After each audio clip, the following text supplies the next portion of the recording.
Mid laner. Thank you very much. I'm here with Bjergsen after a pretty thrilling 3-game series versus CLG. Bjergsen, I know it must be fun to beat up CLG, but game 1 did look rough for you. What kind of adjustments did the team make moving into the next 2 games? I think our play on Dragon heavily. We had control and we gave up 2 Dragons against CLG, and we had a comp that was kind of based around poke, and they got 2 to 3 Ocean Dragons, which makes it really hard to poke them down, and that's why they were able to end the game at the very end, because they got a few kills and they just kept sustaining up with the Ocean Dragons. So I think the way we played around the lanes, we tried to anticipate their swaps better. Their swap really caught us off guard, and something CLG did well pretty much throughout the series. So we had a few adjustments that we made, and it made the other games look much better. And the other game certainly did look better. And it was interesting to see you guys go back to Ivern for game 3 as well. I know you're a mid laner, not a jungler, but this is the first time we'd ever seen Ivern in NA. Have you guys been practicing the pick? Was it something you wanted to play with earlier?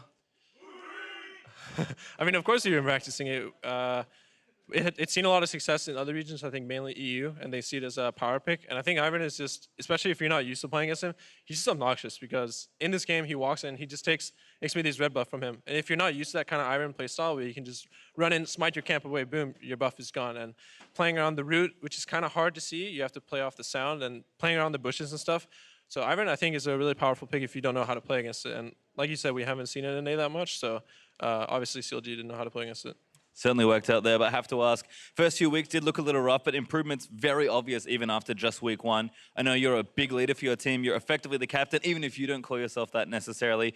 How's your leadership kind of influenced the team, kind of making sure everyone's on the same page and improving consistently throughout the split? I think one of the biggest things is we're all really good friends, so it's just about keeping each other accountable and responsible and making sure that people are doing their job. And if that means being hard on someone or being like, dude, you really messed this up, we have to improve on these things, or we have to do these things consistently. That's what I really have to do to make sure that, you know, we're in a really friendly environment, and sometimes someone like me or someone like Andy just has to be like, yo guys, we're actually really freaking bad at this, and we have to get better, because everyone wants to win, but it's just about hearing those words like, all right guys, we really need to focus and we need to improve on these things. Well, great to hear, Bjergsen. Thank you very much for joining me, and congratulations on the win today versus CLG. However, we are going to throw things back to the analyst desk to keep going. Thanks, Pastry. Always nice to hear from Bjergsen, and especially after a performance like that, good to get some insights from him. Right, it's always interesting to hear about how the team dynamic changes whenever you lose such a core member like happened with Doublelift, and saying that you need someone to call people out, and Doublelift has always been historically a pretty outspoken person, so you need someone to step up and fill that role, not just in-game, but out-of-game, calling out mistakes and things like that. Yeah, you definitely do. And I think it's also key that they are having such a positive team environment, because we have seen how kind of toxic environments, Liquid Rising or whatever. Yeah, I don't know what you might be referencing. But I mean, those things really do have a big effect on it. And there was a lot of kind of community criticism towards TSM, especially for Doublelift leaving, Turtle coming in, and things like that. And they're showing that they're still a top team. Right, I mean, when you look at how this team plays, you see that they are still very, very good. We've talked about a little bit in the first game, and here once again, the synergy is not quite where it was, where, summer split TSM was crushing everybody. Here, a good example of it being that play like at 13 minutes where bot lane goes aggressive when their top lane doesn't have TP. Stuff like that is still like these little hiccups, but there's no massive issues on the team. I think actually every one of their wins is 2-1 victory, so they're certainly not smashing teams, but they are always seeming to come out on top. And I want to talk now a little bit more about the Ivern pick. So this is the first series. We did see it come out. Game 1, not really the fault of the Ivern that they did lose there. Game 3, I think we really got to start to see the strengths here. And this was just really smart pathing from Svenskeren, knowing that the flashes were burned. Darshan TP's back to lane. The lane is pushing against him, and dying here is so devastating for a top laner. Right, I mean, it's really one of these things where a tank versus tank matchup is usually pretty even farm, and to be able to get a kill like this and get this whole wave denied is so brutal, because come into the mid and late game, you guys are serving the same function. If one falls massively behind, it's really hard to win. Yeah, he had about half the farm of his opponent at this point, and then now, right after that, about a minute later, Svenskeren, clever pathing down to the bot lane, actually plays this gank very, very well, using the E to slow down his opponents, lands the root, good follow-up, gets a kill on bot side. So now he's essentially one top lane. Now he just goes, he wins bot lane. He goes, he steals away the blue buff, donates the blue buff to Bjergsen. Also, by the way, he got the second blue buff in a row for Bjergsen, so now it's double blue buff to none for Huhi.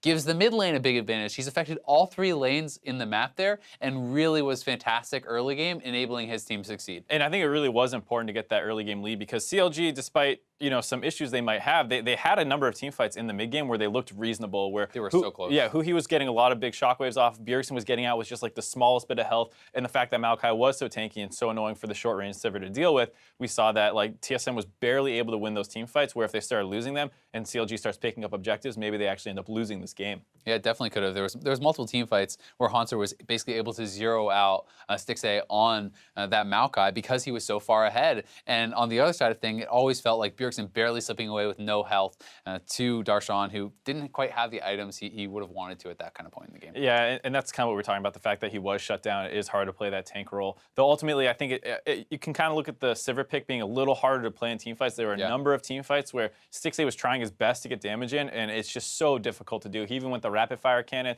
a little bit different of a build to have to deal with the Azir's range, because it's just notoriously difficult to play Sivir into Azir. Yeah, exactly. I mean, the Azir, Bjergsen was playing extremely well in the team fights, and we're going to take a look at the 28-minute TSM 4-for-1 plus the Baron. And this really does go to show just how difficult it is for Stixxay trying to get involved. He has to worry about the Azir, about that Maokai, and the Maokai is so tanky. Right, and that shockwave by who he was so close to being good. Bjergsen, if he kept walking forward, would have got caught into it, actually turns around and gets out, and then from there, it's like Stixxay can't really get in this fight. He's stuck hitting Maokai the whole time as who he trades his life for a kill. And then here, Bjergsen goes in and he's able to finish off Stixxay, but it's gonna be really close. It looks like Afromu might have been able to stick in this fight and try and finish him off, and then maybe be able to deny the Baron. I think Afro could have actually completed that tether, probably gotten in one more auto, and gotten that kill, which would have denied the Baron. But regardless, you can see Stixxay being forced to flash out of the fight. One soldier placed in that corridor means he can no longer re-enter the fight. Things like this are really tough, and some of the reasons you don't see Sivir really played a lot. This is the first time we're seeing anyone bring it out. Stixxay and Afromu bringing back the Karma Sivir special, which was so popular last year. And while it did do well in lane, and he was able to put out a lot of damage, you can see pretty significantly out damaging his opponent. It's very tough to punch through that Maokai with the threat of the Azir always there. And with the rest of the team comp as well. I mean, the Ivern is great. You don't always want to shield tanks, but they have the extra resistances. They make good use of the shield as well. You have the Redemption, the Lockout, all these other things coming in that help Maokai be this fat, annoying front line. So TSM wins. They're sitting 4-1. CLG now 1-4, down near the bottom of the standings.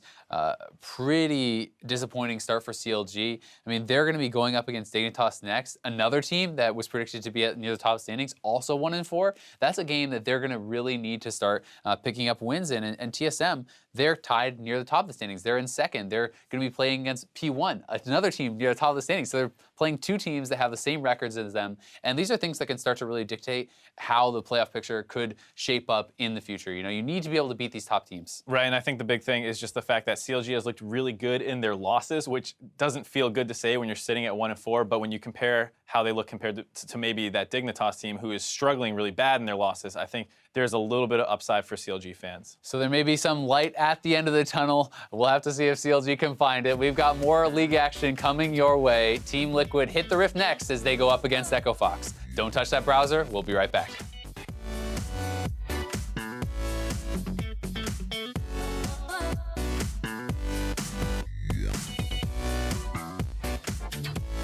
They're going to try to body block it. Looks like Darshan doesn't have a way of doing so. They get him. Perfectly played. TSM removed the escape route. The attacks are there. Brushmaker for the auto attack, and there's first blood coming through. Nicely done, Svenskar, making the thing happen.